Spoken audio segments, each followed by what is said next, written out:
सर्वप्रथम पूजा किस भगवान की होती है? एक बार पार्वती जी जब स्नान करने जाने लगी तो उन्होंने अपने पुत्र गणेश से कहा, बेटा मैं नहाने जा रही हूँ, तुम द्वार पर बैठे रहो, जब तक मैं नहाकर वापस न आ जाऊं तुम यहीं बैठे रहना और किसी को भी अंदर न आने देना। एक आज्ञाकारी बालक की भांति गणेश द्वार पर बैठ गए। अभी पार्वती नहा ही रही थी कि शिव अपने गण के साथ आए और घर में जाने लगे तो गणेश ने उन्हें रोक कर कहा, अभी आप लोग बाहर प्रतीक्षा करें, माता पार्वती अंदर स्नान कर रही है, जब वे स्नान कर बाहर आ जाएं तब आप अंदर जाना। भगवान शिव बिना गणेश को बोले ही अंदर घर की ओर जाने लगे। शिव गणेश की इस बात की उपेक्षा कर जब अंदर जाने लगे तो गणेश ने बलपूर्वक प्रतिरोध किया तथा अंदर नहीं जाने दिया। इस पर शिव को क्रोध आ गया और उन्होंने अपने त्रिशूल से गणेश का सिर काट दिया।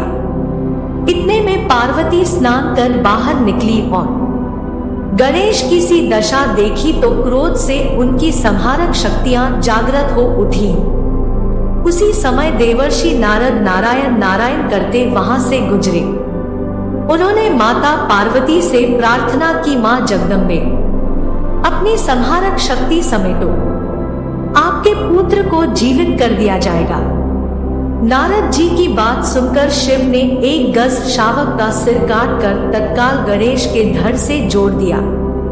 अब धड़ पर हाथी का सिर जुड़ जाने से गणेश जीवित हो गए और उनका नाम गजानन पड़ गया। फिर उन्होंने शिव से कहा, प्रभु आदि शक्ति जगदम्बा के क्रोध की शांति के लिए गणेश को जीवन देने के लिए कुछ कीजिए। जब पार्वती ने पुत्र का यह रूप देखा तो नारद जी से कहा, देवर्षि, मेरे बेटे का यह रूप इसे कौन सा देवत्व प्रदान करेगा? देवों के बीच में गजमुख से इसकी क्या स्थिति होगी? माता पार्वती का क्रोध देख देवलोक में भी उथल पुथल मच गई। कुछ सी व्यवस्था करो कि सब देवों से पूर्व गणेश की पूजा हो, तभी मैं अपनी संहारक शक्ति समेटूंगी। नारद ने कहा, मां भगवती, इसकी भी व्यवस्था करता हूं, आप पहले शांत हो जाइए। नारद के कहने पर पार्वती ने अपनी संहारक शक्तियां समेट ली। जब सब शांत हो गया तो नारद जी ने कहा, अभी गणेश की अग्रपूजा की घोषणा कर देने से अन्य देवता नाराज हो जाएंगे। आता किसी प्रतियोगिता के द्वारा सब देवों के आदि देव ब्रह्मा जी के सामने इसका निर्णय किया जाएगा। पार्वती ने नारद के इस सुझाव को स्वीकार कर लिया।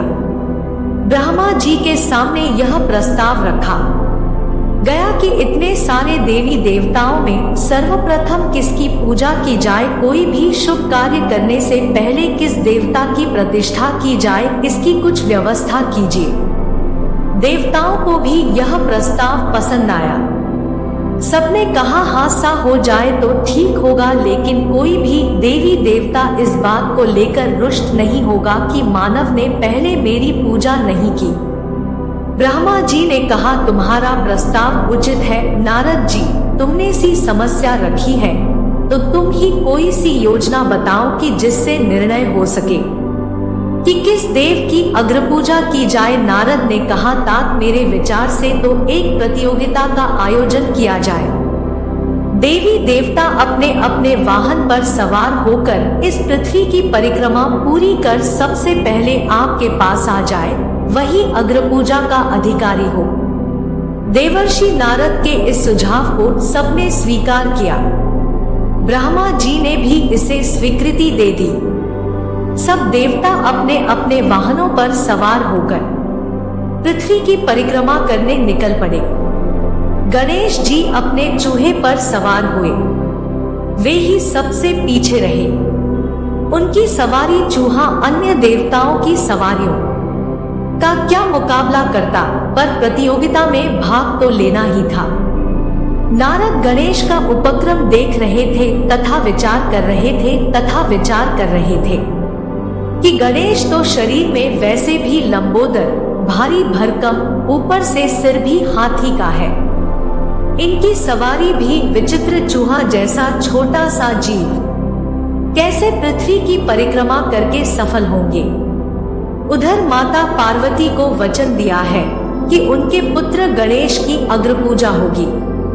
सा सोचते हुए उन्हें एक उपाय सूझा। वे गणेश से बोले, गणेश जी, उन बड़े बड़े देवताओं और उनके भारी भरकम वाहनों के बीच में आप अपने भारी शरीर से इस छोटे से चूहे पर बैठकर पृथ्वी की परिक्रमा तो संभव है कर लो, पर सर्वप्रथम आने के बारे में भी कुछ सोचा है। गणेश ने कहा, मेरे पास जो वाहन है मैं तो उसी का प्रयोग करूंगा, प्रथम आऊं या ना आऊं। नारद ने कहा, करो, अपने इसी वाहन का प्रयोग करो, पर बुद्धि के साथ। देखो, यह सारा विश्व ब्रह्मांड प्रकृति और पुरुष में समाया है और यह सब कुछ राम में रमण कर रहा है। ब्रह्मांड राममय है। किसी नाम की परिक्रमा यह भूमंडल कर रहा है, आकर तुम इसी नाम की परिक्रमा कर लो। तुम्हें पृथ्वी ही नहीं, समस्त ब्रह्मांड की परिक्रमा का फल मिलेगा। गणेश ने कहा, मुनिवर, आपका यह विचार उत्तम है। मैं राम नाम की परिक्रमा करूंगा। यह कहकर उन्होंने भूमि पर राम राम लिखा और अपने मूषक पर बैठकर उस नाम की 3 बार परिक्रमा करके ब्रह्मा के समक्ष जा खड़े हुए। ब्रह्मा जी ने देखा कि अभी किसी भी देवता का पता नहीं और गणेश ने परिक्रमा पूरी भी कर ली। उन्हें आश्चर्य तो हुआ पर बोले कुछ नहीं। बाद में जब सारे देवता परिक्रमा करके आए तो ब्रह्मा जी ने कहा, देवों, आप लोग एक कर आते रहे, पर यहाँ तो गजानन सबसे पहले मेरे पास पहुँचे, इसलिए अग्रपूजा का अधिकार इन्हें ही मिलना चाहिए। अन्य देवों ने आपत्ति की कि प्रजापति, यह कैसे हो सकता है? गणेश भला इस चूहे पर बैठकर सारी पृथ्वी की परिक्रमा कर कैसे सबसे पहले आपके पास आ सकते हैं? लगता है ये परिक्रमा करने गए ही नहीं होंगे, प्रारंभ से यही बैठे होंगे। जब देवों ने उसे असत्य माना तो नारद बोले, हे देवों, यह सत्य है। आप लोग तो भौतिक और स्थूल की परिक्रमा करते रहे, पर गणेश ने तो उसकी परिक्रमा की जिसमें यह भूमंडल ही नहीं बल्कि त्रैलोक्य ही समाया है। इसलिए इन्हें विजयी घोषित किया जाता है। ये प्रथम अग्रपूजा के अधिकारी हैं। यह कहकर नारद नारायण नारायण कहते हुए देवलोक को चल दिए। आशा करती हूँ कि आपको यह पोस्ट पसंद आई होगी। यहाँ तक बने रहने के लिए शुक्रिया। ऐसी ही और वीडियो देखने के लिए हमारे इस चैनल ज्ञान की गंगा को सब्सक्राइब करें। धन्यवाद। हर हर महादेव।